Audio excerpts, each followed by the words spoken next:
What's up, family? We are back, actually on the way to get a good workout in this morning. Saturday, Tampa, 52 degrees. That's our winter, by the way. It's what we call cold. But being a New Yorker myself, you see I'm still rocking a t-shirt, got the shorts on, showcasing the gams. It's not cold to us. You know how we do. About to drop another installment from Words Held Together by Letters. You know the book.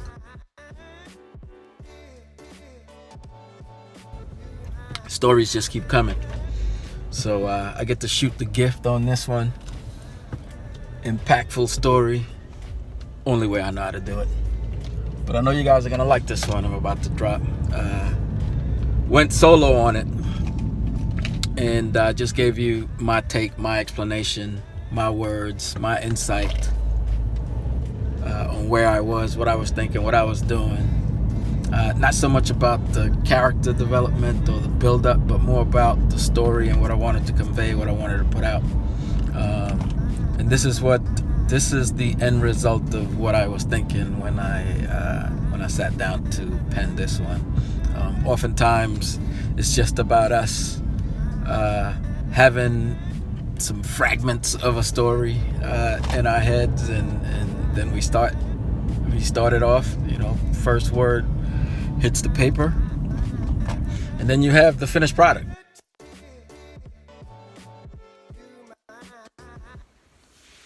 Sisyphus. What can I tell you about this young man? I think we've all been in situations where it just seems difficult for us to get over a hump. We have obstacles and challenges, and it's just, there's nothing that we can do that seems to help us get out of that situation. And, in deciding to write this particular story, I didn't really have a lot in mind in preparation for it.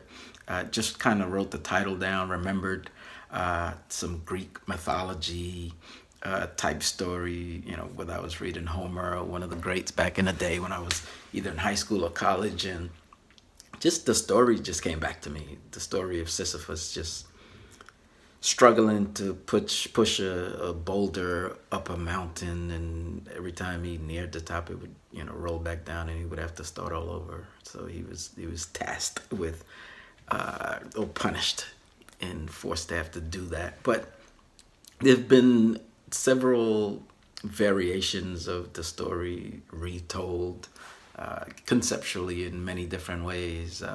Some folks have related it to relationships. People have tied it to finance. For me, it was just a struggle of this particular young man who, since the beginning of his time, just seemed to be fated with negativity and just bad surroundings, right? Just wishing, hoping, praying that things would get better situationally, but they just seem not to do so. It's a young man in foster care from a very young age, abandoned by his mother, him and his little brother, forced to live with strangers, and he just never recovered from that time. The story walks him through abuse, bigotry, racism, you name it, he's faced it. And as he gets older, just attempting to just catch a break in life, and it just never seems to go his way yet. He never gave up, right? Just a young man that just felt that each day, offered a new opportunity. And I think we could learn a lot from that. It's just unfortunate that, some of us are, put through the ringer in such a way that it just seems that we'll never recover. So the story of Sisyphus is actually the first story that I share in my book, Words Held Together by Letters. Yes, Words Held Together by Letters. Um, and I just thought I would share a little bit of insight. I think, again, like I said, a lot of us sort of go through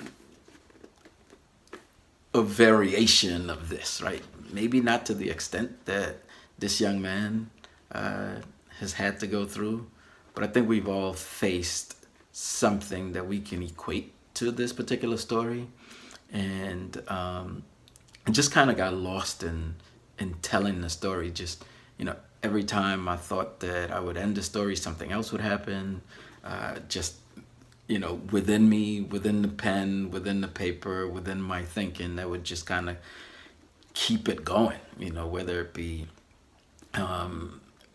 telling a part where, he was sexually abused, whether it's telling a part of him being beaten up, whether it's him, facing off with, society and the treatment that he received, whether it's him just being lost and wishing that he can find his younger brother who he was separated from as a result of his brother being sort of fostering out or being taken by his new parents, if you will, and leaving Sisyphus to kind of fend for himself.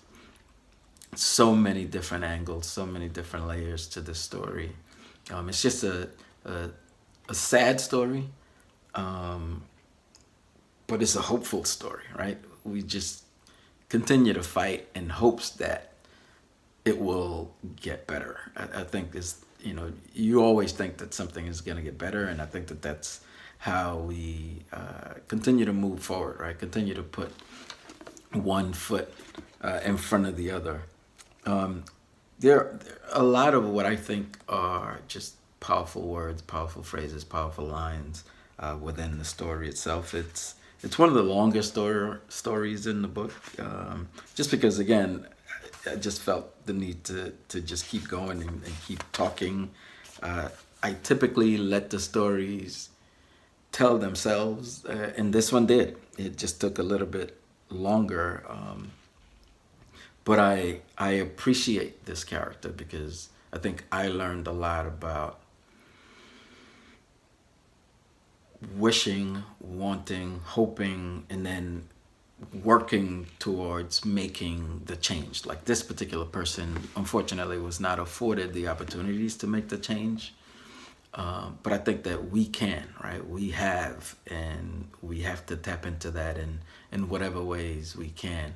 There's a part where in the story, every day the young man gets up and is somewhat cheerful internally about what the day has to bring. In fact, I think he prefers day to night because he's troubled at night when his eyes close with demons in his head and whatever that represents, right? Just fighting the world, fighting his own internal war, fighting a battle to just get an opportunity, get a chance, right? To prove that he deserves to be, human and be treated in such a way that he deserves.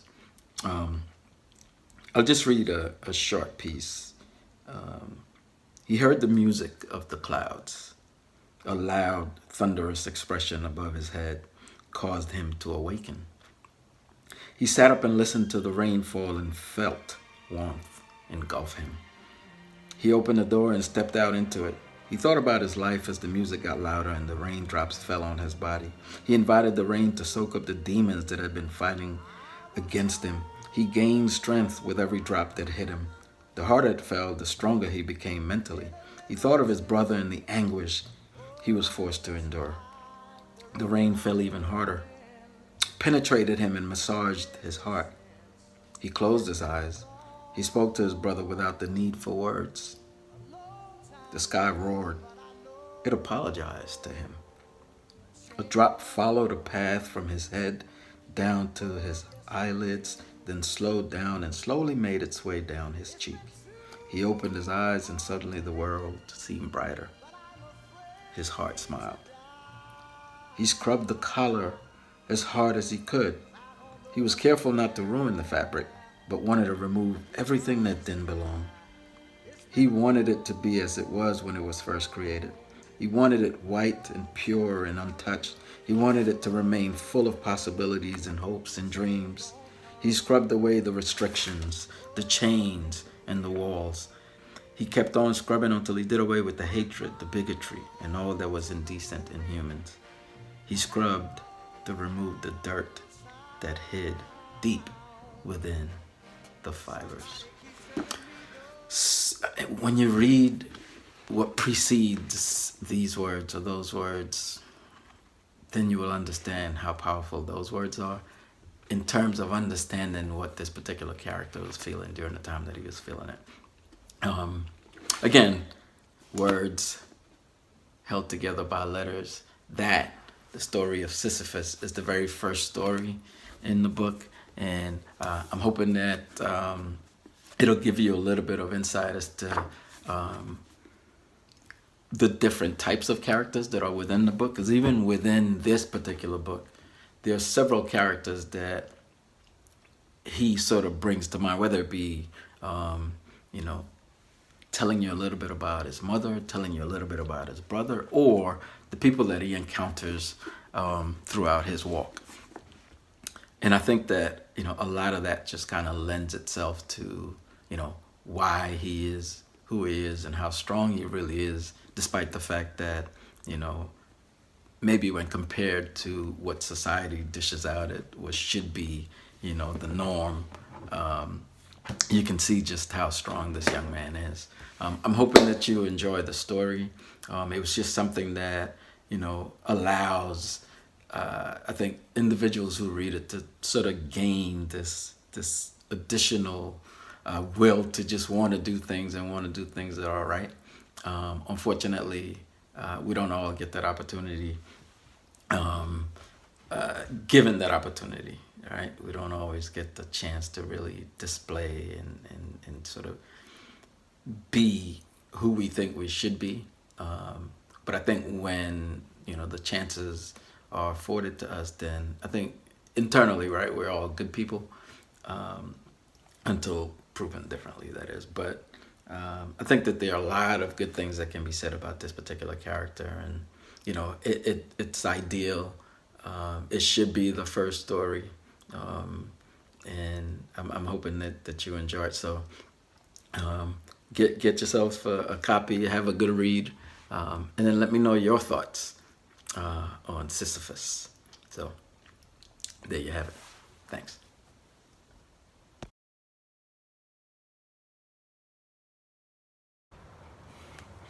So hopefully you enjoyed it. Just got back from doing what we do at the gym, trying to build a little bit of muscle. Well, just making sure this thing continues to tick. Really, that's all it is. So we unveiled the first installment, Sisyphus. Hopefully you enjoyed it. You had fun reading it. My insight hopefully added a little bit of value. Thought it was a pretty good story, and so if you want to continue to read and hear more, please do so. You know what to do. Subscribe, like, leave your comments, let me know what you want to hear me break down next, and I'll do that. But obviously I'll continue to put more work out. Continue to put. I'm not quite sure what the next story is that I'm going to break down, but hopefully you'll have as much fun as I'm having putting these videos out on some of my work. So thanks again for watching, and see you on the next one.